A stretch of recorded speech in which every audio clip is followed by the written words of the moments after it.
শুভ সকাল বন্ধুরা। তো তোমরা সকলে কেমন আছো? আশা করছি সকলে বেশ ভালো আছো, সুস্থ আছো। আজ নতুন একটি ঝলমলে ব্লগে তোমাদের সকলকে জানাই অনেক অনেক ভালোবাসা। আর আজকে হচ্ছে ওই বুধবার, আর এখন ঘড়ি কাটাতে সময় হয়েছে জানো কত? ওই সকাল কিন্তু 5টা। তো আজকের ব্লগটি আমি এই সকাল থেকেই শুরু করছি তোমাদেরকে সাথে নিয়ে। আশা করি আজকের ব্লগটি তোমাদের বেশ ভালো লাগবে।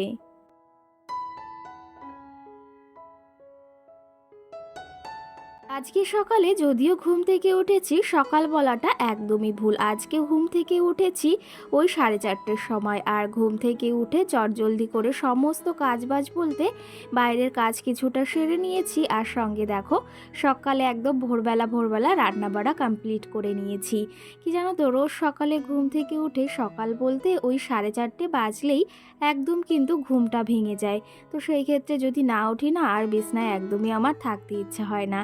তো সেই ক্ষেত্রে ঘুম থেকে উঠেছি। আর আজকে একটু তাড়া ছিল, কারণ কি জানো তো, যেদিন একটু তাড়া থাকে সেই দিন একটু চটজলদি ঘুম ভেঙে যায়। আর আজকে জানো তো অ্যালার্মের আগেই আমি ঘুম থেকে উঠে গেছি। সকাল সকাল এদিকে রান্না বাড়াটা সেরে নিয়েছি, আর এখন রান্নাঘরটা টুকটুক করে একটু মুছে বা গুছিয়ে নিচ্ছি। জানো তো, রান্না বাড়ার পরে যদি রান্নাঘরটা পরিপাটি করে না রাখি না, যতক্ষণ একদম গুছিয়ে পরিপাটি এরকম সুন্দর করে না রাখবো, ততক্ষণ কিন্তু একদম ভালো লাগে না। দেখো সকাল সকাল গুছিয়ে নিয়েছি, কেমন লাগছে জানিও। আর এই যে ঘড়ি কাটাতে এখন ওই 6টা মতো বাজে, রান্নাবাড়া কিন্তু কমপ্লিট করে নিয়েছি।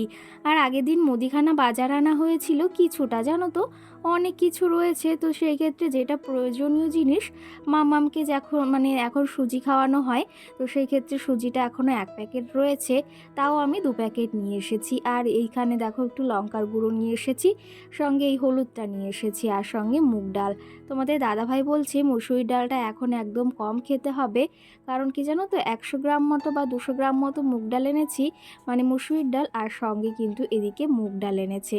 আর কি জানো তো, এই যে মুসুরির ডালটা খেলে শরীরটা ভীষণ পরিমাণে ব্যথা হয়। তো সেই ক্ষেত্রে খেতে তো বেশ ভালো লাগে, কিন্তু ওই যে তোমাদের দাদা ভাইয়ের না ভীষণ পরিমাণে সমস্যা আছে পিঠে, শির দ্বারায়। তো সেই ক্ষেত্রে ও না অতটা ওই চাপ নিতে পারে না, তার জন্য এখন থেকে ভেবেছি একটু মুগ ডাল খাবো। যাই হোক, সব ডালই খাওয়া যাবে, মুগ ডালও নিয়ে এসেছি। আর সঙ্গে যেটা প্রয়োজনীয় সেটাই কিন্তু নিয়ে এসেছি। শুধু শুধু এক্সট্রা খরচ করে কোনো লাভ নেই আমার মনে হয়। যেটা প্রয়োজনীয় জিনিস সেটা আমি এনে রাখবো, বা সেটা আমার দরকার হলে নিয়ে আসবো, এটাই কিন্তু আমি করি। ঘরে অনেকটা জিনিস রয়েছে, অন্য সপ্তাহে কিন্তু আমি এর থেকে দ্বিগুণই বাজার করি মুদিখানা। তো সেই ক্ষেত্রে হিসাব করে আমাদের গৃহবধূদের চলাটাই স্বাভাবিক। যেটা আমাদের প্রয়োজনীয় সেটা শুধু শুধু ওই যে নিয়ে আসলেই হয়ে যায়। আর এর থেকে এক্সট্রা শুধু শুধু খরচ করে অন্তত আমার মনে হয় না সেই টাকাটা নষ্ট করা দরকার। যাই হোক, এদিকে আমার প্রয়োজনীয় জিনিসগুলো নিয়ে এসেছি, আর সঙ্গে এদিকে ডিম নিয়ে এসেছি। যেহেতু ডিম আমি মাঝে মধ্যে খেয়ে থাকি, আর আমাদের মাঝে মধ্যে একটু ডিমটা খাওয়া বেশি পড়ে, কারণ সকাল হলে একটু সিদ্ধ খাওয়া হয়, আর মামামকে রোজ সকালে খাওয়ানো হয়। আর সঙ্গে এখনও দেশি ডিমটা আনা হচ্ছে না, তো সেই ক্ষেত্রে পোলট্রির ডিমই নিয়ে এসেছি। আর আর পোলট্রির ডিমটা খেতেও কিন্তু বেশ ভালো লাগে। আগে একদমই মাম্মাম খেতে চাইতো না পোলট্রির ডিম, বা ডিম একদমই পছন্দ করতো না, সঙ্গে ওই যে কাউ মিল্কটাও একদম খেতে পারতো না। কিন্তু সময়ের সাথে সাথে সব কিছুই খাওয়ানোর চেষ্টা করতে হবে। পরবর্তীতে বড় হলে এটা খাবো না ওটা খাবো না তখন কিন্তু ওরা বলবে। যাই হোক, এখন থেকে শেখালে পরবর্তীতে অসুবিধা হবে না। দেখো এদিকে এই যে টেবিলটাকেও সকাল সকাল এই যে এখন গুছিয়ে নিতে হবে। ভেবেছি টেবিলের যে সমস্ত জিনিস রয়েছে সেগুলো একটু মুছে নেব হালকা করে, তার আগে টেবিলটা একটু মুছে নিই। কি জানো তো, টেবিলটা অনেক দিন সেরকমভাবে মোছা হয় না, বা সেরকমভাবে তোমাদের সঙ্গে শেয়ার করা হয় না, মোছা হলেও শেয়ার করা হয় না। চলো তবে টেবিলের জিনিসগুলো এখন টুকটুক করে গুছিয়ে নিই, আর সঙ্গে চলো তোমাদের কিছু কমেন্টেরও রিপ্লাই দেব। সকালে ঘুম থেকে উঠে এই যে রান্না বাড়া সেরে নিয়েছি, এখন ঘরের কাজগুলো করব। এরপরে ওই যে ঠাকুর পুজো রয়েছে আর ঘরটাকে একটু গুছিয়ে নেব। তারপরে ওই যে সারাটা দিন অনেকটাই সময় পাবো জানো তো। আর আজকে বলেছে আবার মালের কাজ দেবে, দেখি কখন দেয়। তো সকালের কাজগুলো তাড়াতাড়ি কমপ্লিট করে নিই, এরপরে একটু নিলিবিলি সময় পাবো নিজের জন্য কিন্তু আবার। এর দিনের ভিডিওতে রিম্পা নামে একটা বোনু আমাকে কমেন্ট করেছে, বেশ ভালো একটা কমেন্ট করেছে, ভীষণ ভালো লাগলো। কমেন্টটা করেছে, দিদি ভাই তোমার রান্নাঘরে তো জানলা নেই আর কোনো অসুবিধা হয় না, বা রান্নাঘরে কালি পড়ে না? তো সেই ক্ষেত্রে না গো, রান্নাঘরে ওই ফাঁকাই ছিল, আমি কিন্তু চারিদিকে ঘিরে দিয়েছি। আর আমার কিন্তু একটা অভ্যাস হয়ে দাঁড়িয়েছে ওই জানো তো, এই যে মানে কোনো কিছু করতে করতে একটা অভ্যাস হয়ে দাঁড়ায়। তো সেই ক্ষেত্রে আমার কোনো অভ্যাস হয় না, কিন্তু পেছন দিকটা আমার পুরো ফাঁকা রয়েছে, সেই ক্ষেত্রে কিন্তু আমার অতটা অসুবিধা হয় না। আর তুমি যে এই জিনিসটা খেয়াল করেছো, এই জিনিসটা কমেন্ট করেছো, আমার কিন্তু বেশ ভালো লাগছে। আর তুমি আমার ভিডিওটি কোথা থেকে দেখছো অবশ্যই একটা কমেন্ট করে জানিও কিন্তু।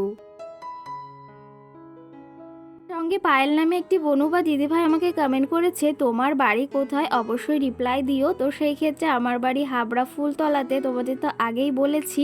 তো তোমরা যদি চিনে থাকো অবশ্যই কমেন্ট করে জানিও। এখানে কিন্তু অনেকেই আছে, প্রায় বেশিরভাগ, মানে আমার একটা বন্ধু আছে, তো তার নামটা আমার মনে পড়ছে না, তার বাড়ি হচ্ছে এখানে খাড়ো বলে একটা জায়গা আছে সেখানে। তো সে আমার ভিডিও দেখে, খুব কাছাকাছিই থাকে, ইচ্ছা আছে একদিন দেখা করার। তো সে যদি আমার ভিডিওটি দেখে থাকে অবশ্যই একটা কমেন্ট করে জানিও কিন্তু। দেখো তোমাদের সঙ্গে এদিকে কথাও বলছি, সঙ্গে তোমাদের কমেন্টেরও রিপ্লাই দিচ্ছি, আর সঙ্গে দেখো আমি টুকটুক করে কাজগুলোকেও সেরে নিচ্ছি। আর এখনও অবধি তোমাদের দাদা ভাই বা মামাও সোনা কেউই ঘুম থেকে ওঠেনি। আগের দিন আবার ছিল তোমাদের দাদা ভাইয়ের বার্থডে, ওই যে বললাম না পয়লা বৈশাখে। তো সেরই কিছু ক্লিপ রয়েছে, সেটা তোমাদের সঙ্গে লাস্টেই শেয়ার করব। আগের দিনের ভিডিওটি হয়ে গেছিলো, ভেবেছিলাম এখন শেয়ার করব, তা ভিডিওটি অনেকটা বড় হয়ে যাচ্ছিল জন্য ভেবেছি পরবর্তী ভিডিওতে শেয়ার করব। তো সেই ক্ষেত্রে এই ভিডিও লাস্টেই তোমরা দেখতে পাবে। চলো তবে দেখো টুকটুক করে এই যে সাজিয়ে নিচ্ছি, আর সত্যি কথা বলতে এখানেই মানি প্ল্যান্ট গাছটা বেশ সুন্দর হয়ে উঠেছে। আর সঙ্গে দেখেছো কত মানে বেরিয়েছে শিকড়, তো সেগুলো দেখেও বেশ ভালো লাগছে। চলো তবে দেখো টেবিলটা সুন্দর করে গুছিয়ে নিয়েছি, তোমাদের এক ঝলক দেখিয়ে দিই।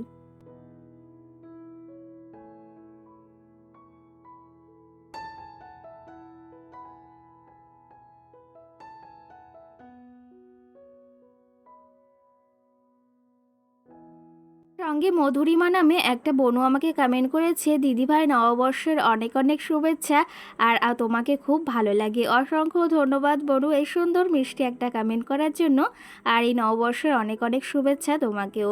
যাই হোক দেখো, এই যে তোমাদের এত সুন্দর কমেন্ট দেখে কিন্তু ভিডিও করতে বেশ ভালো লাগে। তার পাশাপাশি কিন্তু এখন একদমই রিচ ডাউন হয়ে গেছে, তো সেই ক্ষেত্রে ভিডিও করার মন মানসিকতাও মাঝে মাঝে একদমই চলে যায়।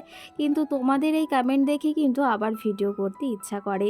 মাঝে মধ্যে মনে হয় এটাই লাস্ট ভিডিও, আর শেয়ার করব না তোমাদের সঙ্গে। এই কারণগুলোর জন্যই একদম ভালো লাগে না, কিন্তু কাজ তো করে যেতেই হয় বলো। অবশ্যই একদিন তার ফল অর্জন করব, বা সেই ফলটা একদিন পাবো। তো সেই ক্ষেত্রে কি জানো তো, মানে মনের একটা ধৈর্য আছে, তো সেইটা সবসময় বাদ মানে না। তো সেই ক্ষেত্রে মনে হয় যে ভিডিওটা ছেড়ে দেব এই কারণগুলোর জন্য। তো তোমাদের সঙ্গে এরকম কার কার হয়ে থাকে, বা তোমরা কার কারা এরকম ভিডিও করো, এরকম ব্লগ ভিডিও বাড়ির কাজকর্ম দেখাও, তো সেটা অবশ্যই কমেন্ট করে জানিও।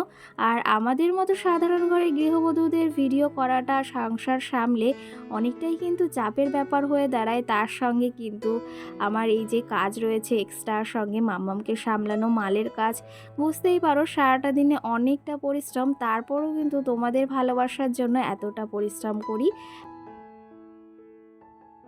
আর এই যে তোমাদের কমেন্টগুলো দেখেও কিন্তু তখন বেশ ভালো লাগে।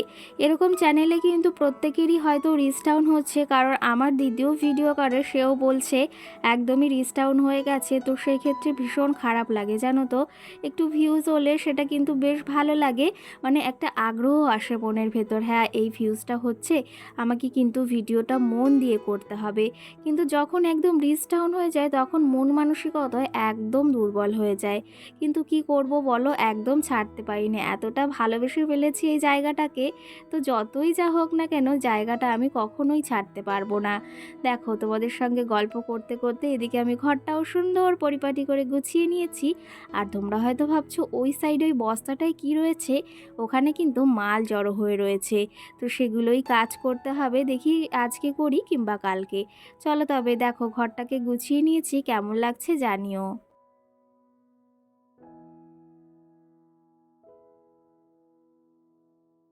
দেখো এর মাঝে কিন্তু অনেকটা সময় পেরিয়ে গেছে, এখন ঘড়ি কাঁটাতে 7:30 মতো বাজে। এদিকে কিন্তু আমার সকালের সমস্ত কাজ আমি সময়ের ভেতর সেরে নিয়েছি, সময়ের আগেই সেরে নিয়েছি। এদিকে রান্না বাড়া সারা হয়ে গেছে, ঠাকুর পুজো কমপ্লিট, আর ঘরের সমস্ত কাজ কমপ্লিট। এখন অবধি মাম্মাম সোনা বা তোমাদের দাদা ভাই কেউ ঘুম থেকে ওঠেনি। ভাবলাম তাহলে চাটা খেয়ে নিই, কাউ মিল্ক দিয়ে এদিকে চা করছি, দুধ চা। দুধ চাটা এখন ভীষণ পছন্দের একটা জিনিস হয়েছে, না খেলে একদমই ভালো লাগে না আবার। চলো তবে এদিকে চাটা কমপ্লিট হয়েছে, সঙ্গে এদিকে এখন চাটা খেয়ে নেব। সঙ্গে একটু বাদে আবার বাড়িতে একজন আসবে, সে তাকে একটু সাজিয়ে গুছিয়ে দিতে হবে। তো চলো তবে চাটা খেয়ে নিই, সে আবার চলে আসবে, তোমাদের সঙ্গে অবশ্যই শেয়ার করব কে আসছে কি না আসছে। সঙ্গে আগের দিনের ভিডিওতে টুম্পা দাস বনু আমাকে কমেন্ট করেছে, দিদি ভাই তুমি কেন আমার ভিডিওর মানে কমেন্টের রিপ্লাই দাও না, আর আমি তোমার ভিডিও দেখি খুব ভালো লাগে। বনু তোমার কমেন্টের আমি রিপ্লাই কিন্তু দিয়েই থাকি। তো সেই ক্ষেত্রে ভিডিওটা তুমি পুরো দেখলে বুঝতে পারবে যে আমি তোমার কমেন্টের কিন্তু বেশিরভাগ সময় রিপ্লাই দিই, আর তোমার নামটা পুরো নিয়েই দিই। তো আজকেও নিয়েছি, তুমি যদি ভিডিওটি দেখে থাকো অবশ্যই কমেন্ট করে জানিও কিন্তু। সঙ্গে বর্ষা মণ্ডল নামে একটা দিদিভাই বা বোনও আমাকে দুটো কমেন্ট করেছে। তো ফার্স্ট যে কমেন্টটা করেছে সেটা হচ্ছে তোমার হোম ট্যুর দেখাও। তো সেই ক্ষেত্রে আমি দেখানোর চেষ্টা করব, হয়ে উঠছে না জানো না তো কাজের চাপে। আর সঙ্গে আরেকটা কমেন্ট করেছে সেটা হচ্ছে জুয়েলারি কালেকশন দেখাও বা জুয়েলারি দেখাও। তো সেই ক্ষেত্রে খুব তাড়াতাড়ি তোমাদের সঙ্গে একটা স্পেশাল জিনিস আমি শেয়ার করতে যাচ্ছি, মানে শেয়ার করব। তো এখন করব না, মানে দুটো দিন পর করব। তোমরা সেই মানে বলো তো যে কী জিনিস শেয়ার করতে চলেছি, সেটা কিন্তু আমার হাতেই আছে, কিন্তু আমি ইচ্ছা করে দুদিন পর ভেবেছি শেয়ার করব। তো সেই ক্ষেত্রে একসঙ্গেই তোমাদের হয়তো খুব তাড়াতাড়ি আমি একটা জিনিস মানে ভেবেছি যে জুয়েলারি কালেকশনটাও তোমাদের সঙ্গে শেয়ার করে দেব। তো চলো তবে এদিকে তোমাদের কমেন্টের রিপ্লাই কিন্তু বেশ কিছুটা দিয়েছি। আর সঙ্গে বললাম না একজন সাজতে আসবে, একটা দেওরের বউ এসেছে। তো এই বনুটা এসেছে সাজতে সকাল সকাল। তো ওইদিকে শাড়িটা কিন্তু আমিই পরিয়ে দিয়েছি, কেমন লাগছে অবশ্যই জানিও। আর চুলটা কিন্তু বেঁধে দিয়েছি, খোপাও করে দিয়েছি। আর ওকে বললাম যে মেকআপটাও তাহলে সেরে যাও। তো বলছে দিদিভাই আমি মেকআপ করব না, মুখে প্রচুর পরিমাণে র্যাশ বেরিয়েছে, তো সেই ক্ষেত্রে তুমি শুধু হেয়ারটাই করে দাও আর সঙ্গে চুল মানে শাড়িটা পরিয়ে দাও। তো সেই ক্ষেত্রে ভীষণ মিষ্টি লাগছে কিন্তু দেখতে, আর চুলটা বাঁধাটাও ভীষণ ভালো হয়েছিল। তো তোমাদের কেমন লাগছে অবশ্যই কিন্তু কমেন্ট করে জানিও। চলো তোমাদের একটু দেখিয়ে দিই, বলছি এদিকে ক্যামেরা রয়েছে, তো দেখো কেমন লাগছে অবশ্যই জানিও। মেকআপ করলে জিনিসটা কিন্তু আরোই সুন্দর ফুটতো।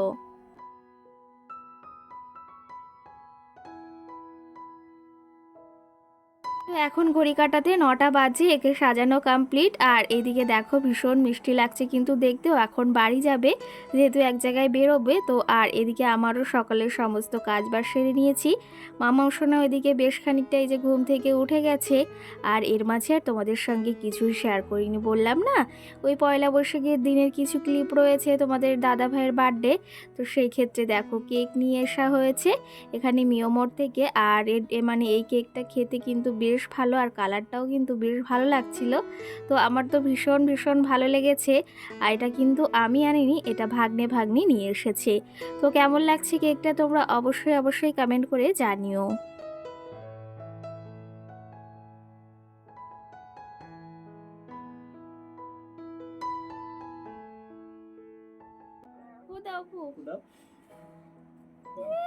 Happy birthday to you. কাটা কাটা কাটা। Happy birthday to you. Happy birthday to you কৌশলের বাবা। Happy birthday to you. ওরে হাসি পাচ্ছে। ওর একটু হাসি পাচ্ছে। খাও খাও খাও। তুমি একটু পাপাকে খাইয়ে দাও। দাও দাও, তুমি একটু পাপাকে খাইয়ে দাও, পাপার হাতের থেকে নিয়ে। এদিকে দেখো কেক কাটিং কমপ্লিট। আর এখন ঘড়ি কাটাতে কত সময় হয়েছে জানো তো, ওই 12টা মতো বাজতে গেছে। তো ওই যে মানে পয়লা বৈশাখের দিনই কাটা হচ্ছে, এখনও পুরো 12টা বাজেনি, তবে 12টা বাজবে। মামাও শোনা ঘুমিয়ে গিয়েছিল, ওকে উঠিয়ে কেকটা কাটা হলো। কারণ ওর পাপা ওই যে বলছিল যে ওকে ছাড়া কি করেই বা কেক কাটবে, সত্যি সেটাই। তো মাম্মামকে উঠিয়ে কেক কাটা কমপ্লিট হয়ে গেছে। আর আজকে তেমন কোনো আয়োজন করিনি, ইচ্ছা ছিল, তবে ওই যে ওই বাড়িতে খাওয়া দাওয়া ছিল তার জন্য। সঙ্গে আমাকে আরেকটা দিদিভাই কমেন্ট করেছে, তো মৌমিতা নামে, সে আমাকে কমেন্ট করেছিল যে তুমি যে কাজটা করছো সেই কাজটি করো মন দিয়ে, আর কে কী বললো সেই দিকে কান দিও না, লোকের কাজ তো ওরকম চর্চা করা। তো সেই ক্ষেত্রে তোমার ভিডিও খুব ভালো লাগে, কমেন্টটাও কিন্তু তোমার ভীষণ ভালো লাগলো। আর তুমি কেমন আছো অবশ্যই কমেন্ট করে জানিও। দেখো এদিকে কেক কাটিং করে নিয়েছি কিছুটা, এখানে ভাগ্নিকে দিয়ে দিয়েছি, আর ব্লগটিও এখানে শেষ করছি।